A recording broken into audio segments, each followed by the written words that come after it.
Alors que le Gabon célébrait, le 9 août, la journée nationale du drapeau, symbole du rassemblement et de la cohésion nationale, l'examen de la composition des cabinets ministériels laisse pantois. Certains ministères s'illustrent par des choix ethniques et claniques préférentiels, notamment celui de la défense nationale. Ali Bongo Ondimba prêche-t-il dans le désert? En dépit des instructions fermes et des appels du président de la République, le tribalisme est toujours en vigueur dans la haute administration, notamment au sein des cabinets des membres du gouvernement. La célébration du drapeau national qui devrait être un enseignement civique fort et devrait amener à des propositions de nomination plus vert-jaune-bleu pour emmener le pays vers plus d'énergie, d'envie et d'ambition, semble se limiter en une cérémonie juste et commémorative. L'unité nationale est toujours mise à mal au sein de nombreux cabinets ministériels. Les mécanismes devant servir à en limiter l'existence n'existent point. Au ministère de la Défense nationale, par exemple, sur 11 membres nommés au cabinet de Félicité Ongourine Goubili, seuls 2 viennent d'autres contrées que la sienne, Diarra Mouida et Massès.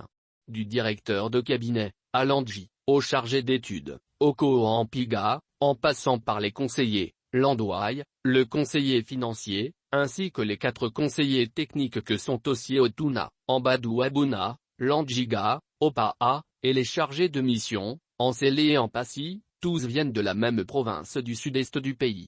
La ministre semble avoir décidé que chaque département, village ou hameau de sa province d'origine devait disposer de son représentant dans son cabinet. Comme une distribution de strapontins au niveau provincial. Pourquoi donc quand on est de la Léconie-Lécorie, ne doit-on choisir ses collaborateurs que dans le giron familial, dans le périmètre Akieni Okonjan Gonimo Anda? Au ministère de la Défense, quelle langue parle-t-on? Quelle langue doit-on y parler quand on se retrouve nous-mêmes? Comment comprendre qu'après avoir vécu plusieurs années à l'étranger comme diplomate, la ministre de la Défense peut-elle rester rivée au clan, à l'ethnie, au département et à la province à ce point? Sans doute oublie-t-elle que les responsabilités qu'elle occupe aujourd'hui sont des fonctions nationales appelant au dépassement de soi, au dépassement des petites combinaisons du village?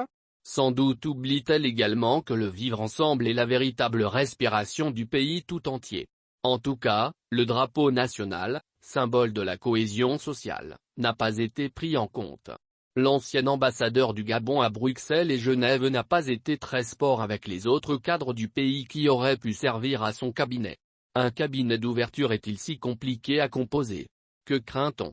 Pourquoi n'en réserver la quasi-exclusivité qu'aux membres de sa localité? Pourquoi doit-on toujours ne regarder que le giron familial? Décontracté, le sourire toujours aux lèvres, plutôt sympathique en ville, mais très vite transformé dès qu'il s'agit de composer leur cabinet, certains ministres affichent sans vergogne leur inclination pour le tribalisme. Ce sont des anti-vivre ensemble, incapables de s'ouvrir à des compétences venues d'autres horizons. En 2022, voilà l'image qu'ils donnent encore du Gabon, un pays dont les dirigeants ont une vision étriquée quant au choix des intelligences, commente un professeur de sociologie de l'université Omar Bongo.